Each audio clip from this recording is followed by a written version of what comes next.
Hello everyone, it's Takasubita2 here, and for today. So, Pokemon as a series is considered to be one of the best-selling RPGs to this very day. But no doubt, Pokemon is such a juggernaut of a franchise that, like Mario, if you've never played Pokemon game, you would at least know what Pokemon is kinda.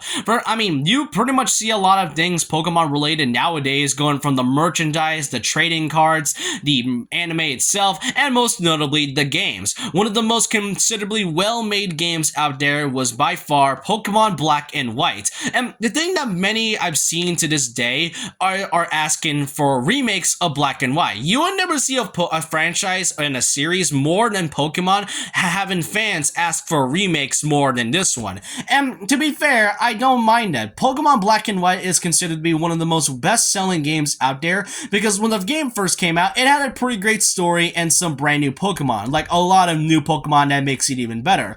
And then afterwards, there came out Pokemon Black and White 2, which is a sequel to the first two games for the Generation 5, which is pretty great. And while it may seem like a cash grab, in reality, they changed a lot of things. They added a brand new story, they add some characters to their personality, even some new Pokemon as well. They changed a lot of things to what made Black and White, the original, so good and makes it even better. So really, Pokemon Black and White remakes is sort of a thing that many fans were hoping for. However, I am one of those fans that are not only skeptical about Pokemon Black and White remakes, but I'm also very pessimistic about it getting remakes to begin with. And so in this video, I'm going to be explaining on why exactly Pokemon Black and White should not at least get a remake on the Switch, nor even a remaster at all. Now, keep in mind that this is just from my personal insight, because from what I've heard, they already are planning a sort of Black and White remake by next year, along with sort of a Legends sort of related game like they did with Arceus and all.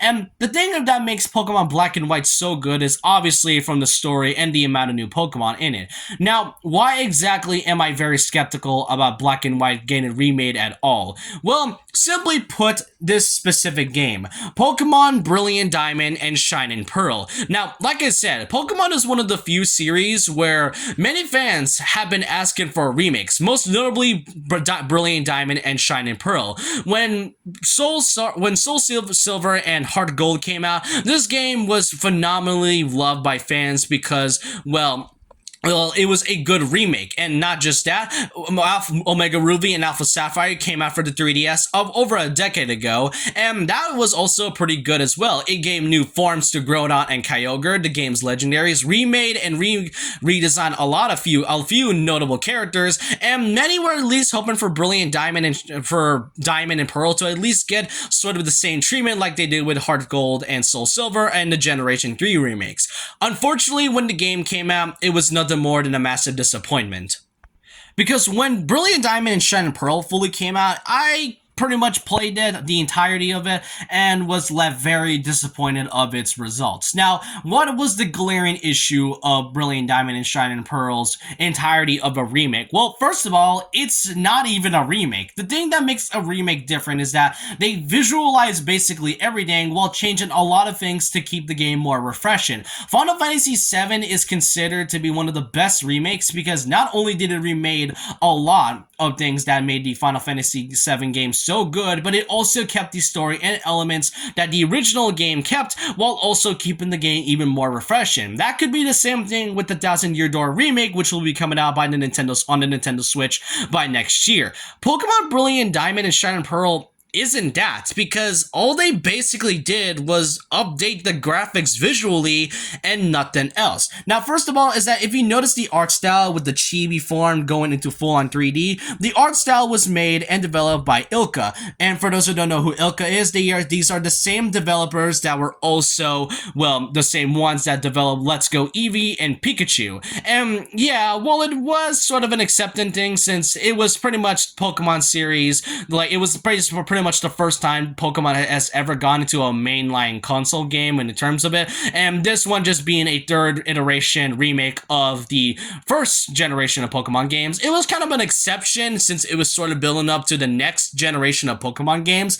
However, Brilliant Diamond Shining Pearl is not an exception because this is something that fans have been hoping for, to see what things might change through it, from either redesigns, new forms, and maybe add some new content to make the game feel more refined and good. But no, it's basically just visual updates, and not just that, the art style is not great to look at. Not even the art style can help, because the audio, I also noticed some audio issues in this as well. And the most offensive one about this game of them all is that there was no platinum content, or at least weren't enough platinum content in this at all. The only thing they've added that is terms of platinum content was basically the outfit that came from the game, along with the distortion world, but the distortion world barely made any type of recognition in this one. And given the fact that Pokemon Brilliant Diamond and Brilliant Diamond Shining Pearl was so hyped, but only for it to be left disappointing, is sort of a glaring issue that I feel like Game Freak and the Pokemon Company should have looked at.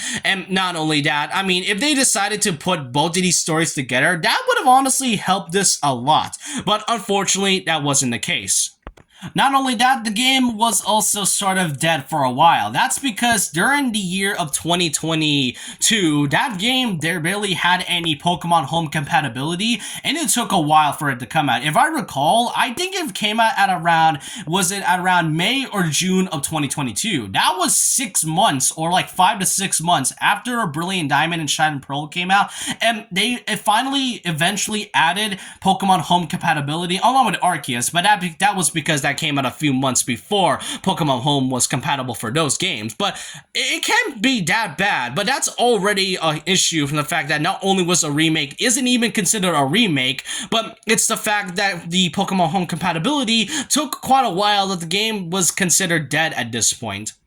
And I'm kind of afraid that if that would be the same thing that happened with Pokemon Black and White, which is considered to be one of the best Pokemon games to ever release, it is really going to be a huge bad part on Pokemon's reputation, given the fact that many were hoping for Diamond and Pearl to be so good, only for it to be really, really disappointing at the very end of it. And I can't forget to mention that not only was the Generation 4 remake bad, but we also have the mention of the quality of it. Because throughout the entire decade since the Pokemon series went into the 3DS and all, the thing about it though is that the quality has sort of gotten more downgraded as time went on. And that's because every single time and every year, Game Freak and the Pokemon Company has been releasing brand new games year after year after year. And it's been more noticeable as of lately in the Switch era. And at around 2013, I would consider that sort of the start of when Pokemon started to downgrade in terms of quality and story.